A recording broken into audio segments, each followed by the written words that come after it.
From the CyberHub bunker and studio, you're tuning in to the CyberHub Podcast. And now for your host and CISO, James Azar. Good morning, security gang, live from the great state of Israel. It's great to be with all of y'all this Monday, July 21st, 2025. Obviously out of the studio, but finally kind of settled in for our time here before I see all of y'all at Black Hat. So really excited for today's show. We have a lot to talk about. We're going to get right into the show this morning with obviously the SharePoint Zero-Day kind of keeping us all busy over the weekend. If you're a Microsoft shop, especially, you haven't had much time to rest. There's no rest for the weary. Let's get into this morning's show, or it's afternoon here. So like it's 4 p.m. And, you know, and in the afternoon here, you still have an espresso. Coffee cup cheers, y'all. Awesome. Espresso is just so good here. I know I say it every time. I know like this is like what my 9th or 10th show this year from here from Israel. Like it's still good. All right. We'll get into this Zero-Day by SharePoint that kind of got discovered over the weekend. It's now been added to the Kev catalog by CISA that fast. It's called Tool Shell. Microsoft has appointed it a CVE 2025-53770. It's got a CVSS score of 9.8. The tech giant said a security update is currently in the works. We'll talk about the security update here in just a moment. And so this article is a bit out of date, by the way. There's a full article that's the next one we'll talk about here. But for this one, I want to talk a little bit about discovery. So Google's threat intelligence group observing threat actors actually exploiting the vulnerability to install web shells and exfiltrate cryptographic secrets from victim servers. This allows for persistent, unauthenticated access and presents a significant risk to affected organizations. Researchers at iSecurity say they discovered dozens of systems actively compromised. They're saying the attacks took place between July 18th, around 6 o'clock CET to July 19th, around 7:30 CET.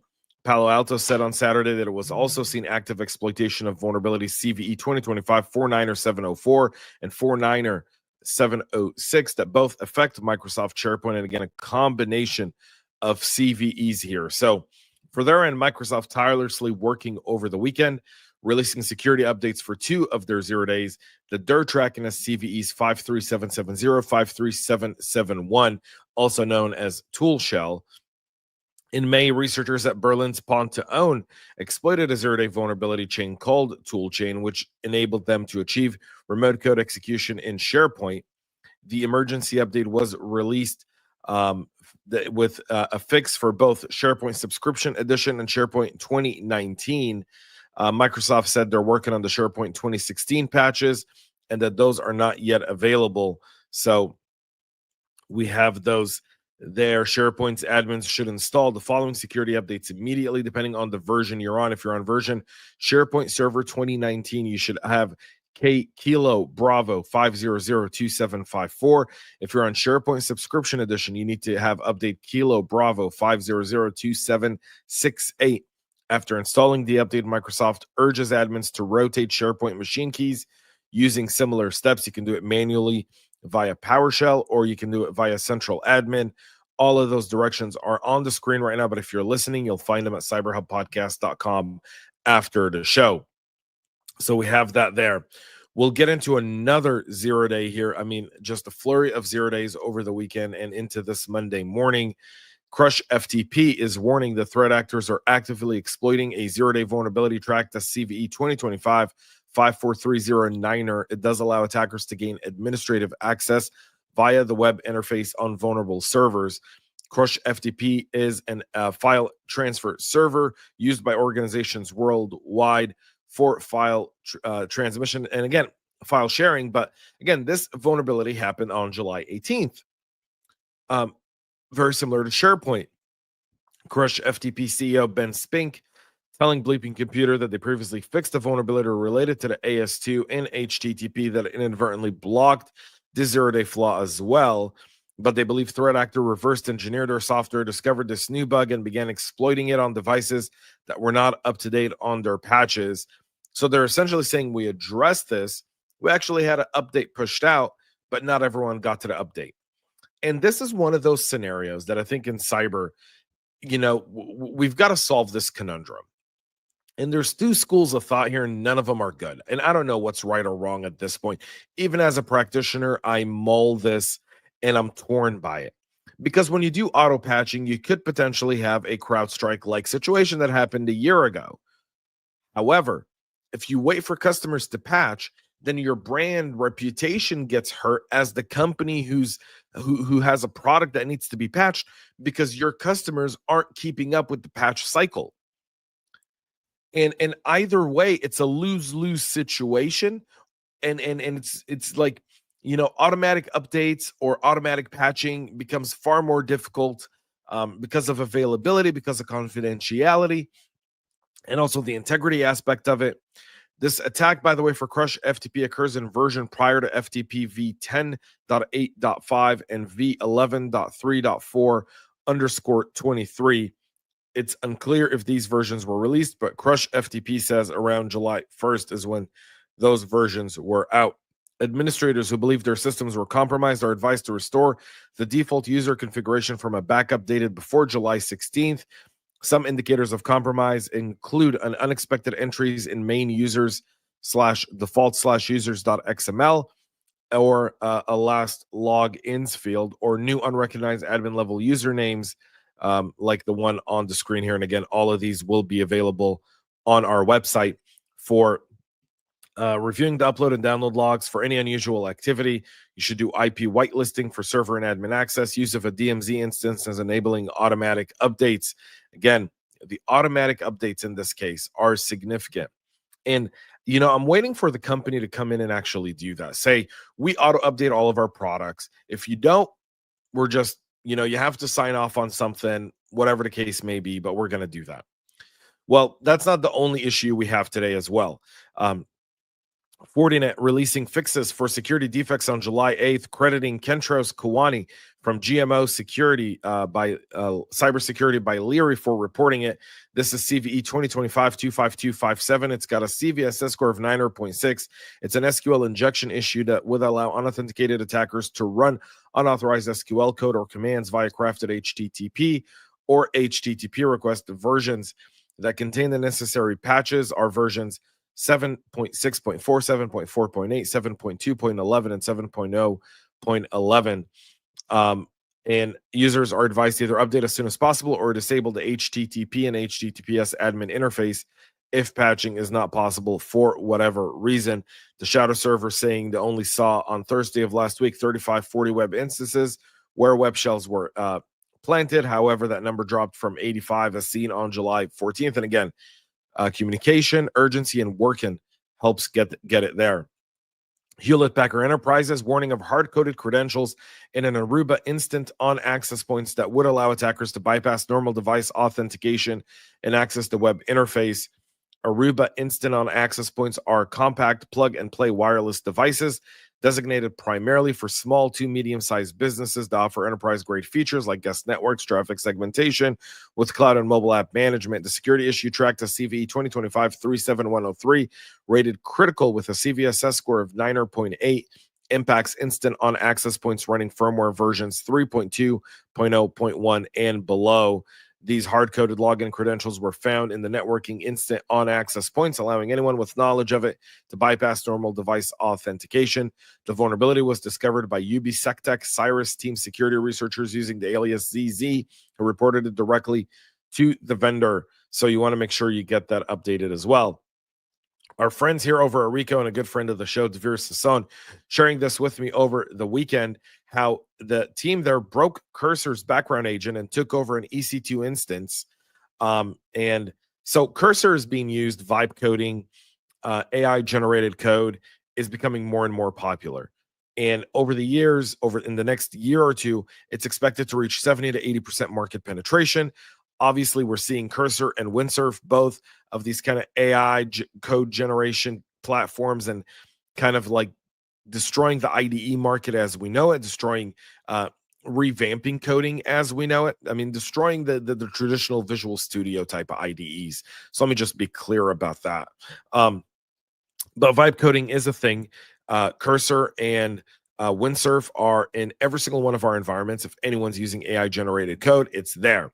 The cursor agent, as the cursor background agent, is essentially a new feature that they've added that allows a cursor background agent to run in the back and operate a whole bunch of processes to help generate more and more code and actually fit into the process. The cursor background agents that the team here observed had a curious behavior during spin-up, the execution of automated processes that strongly resembled Docker operations. When they examined it, they observed that during spin-up, the execution of automated processes resembled Docker operations. So that kind of caught their attention. They then watched and saw a show terminal button within the cursor UI. They can then able to run commands using that. They then did privilege escalation by design, that the Ubuntu user on the machine was highly privileged by design, a necessity for a cursor agent to pull packages and install dependencies. Again, all of this is something every developer that's using Cursor today is likely doing. This privilege allowed for a straightforward escalation of root access using the sudo I command. At this point, they gained significant control over infrastructure. Then they started going at what they discovered. They discovered server-to-server token authenticated with GitHub, performing actions like commits and identifying itself as a cursor agent. This token scoped with the user's repositories presented potential abuse vectors for unauthorized repository access. Cursor also uses a Node.js server and client components to perform required actions as part of the agent functionality. And again, they found a data exfiltration vector, and then they were using pen testing tools in there to actually go and map out the network. They got host machine specs from there. They moved on to an orchestrated Docker instance. They did volume mounting discovery. From there, they moved to the Docker folder. Then they found the machine IP. They gained access to the root from there. And then they got the private key into the Docker instance. And from there, they were able to go out and do a whole bunch more. So something to keep in mind is you need to lock down your cursor in environments as soon as humanly possible, applying your security policies into those as well. Uneasy news coming from the Senate Intelligence Committee as Chairman Tom Cotton from Arkansas wants the Defense Department to investigate the contractor's reliance on Chinese workers following a report about Microsoft's use of engineers in China to perform sensitive tasks. Cotton writing on Wednesday to Secretary of Defense Pete Hegseth, the DoD must guard against all potential threats within its supply chain, including those from subcontractors. This comes after a July 15th ProPublica story that exposed how Microsoft's been using Chinese employees to escort its American workers through the process of making changes to the Pentagon computer system. We're trusting that when they're doing it, what they're doing isn't malicious, but we can't really tell. One digital escort telling ProPublica, which described the arrangement as critical to Microsoft winning the federal government cloud computing business a decade ago. Khan asking Hegseth for a list of military contractors that hire Chinese personnel to provide maintenance or other services on DoD systems. We never learn. Now, the congressional oversight suggesting that Microsoft and other high-profile, we talked about this on the show a few years ago, but Alan Bradley, a.k.a. Rockwell, they're still under a DOJ investigation because they were writing their source code in China for devices that were being used in power plants all over the world and in critical infrastructure everywhere. Now we're seeing Microsoft do that. They obviously didn't learn from the Rockwell automation story either. Singapore, for their end, are now accusing a Chinese state-backed attacker of attacking their critical infrastructure network. In a speech, Singapore's coordinating minister for national security, K. Shanmugam, highlighted the activity of UNC 3886, an espionage group that previously targeted routers and network security devices to infiltrate critical entities. The intent of this threat actor and attack in Singapore is quite clear. It is going after high-value strategic threat targets, vital infrastructure that deliver essential services. And again, China showing its desire to go after critical infrastructure, knowing that on their D-Day, whenever they decide to either go after Taiwan or use it as a as an economic espionage tool, that they'll be able to shut down critical infrastructure in some nations. So that is there as well. And our final story for the day, you know that trial we talked about between Mark Zuckerberg and Meta and their investors, and how they started a trial on Wednesday. Well, they've reached an agreement by Thursday. We don't know what the terms are of it, but that's it. It's been settled. A lawsuit that's gone on since 2016 has now been settled. We don't know the terms. Again, we don't know the terms yet, but I'm sure it'll become public at some point, hopefully. And we'll get to the bottom line of that. That's it for our show this morning. You can go check out CyberHubPodcast.com for all the latest cybersecurity news. You'll get a summary of today's show directly there and in your inbox shortly after the show airs. Until then, thank you all for tuning in. Have a great rest of your day, and most importantly, y'all, stay cyber.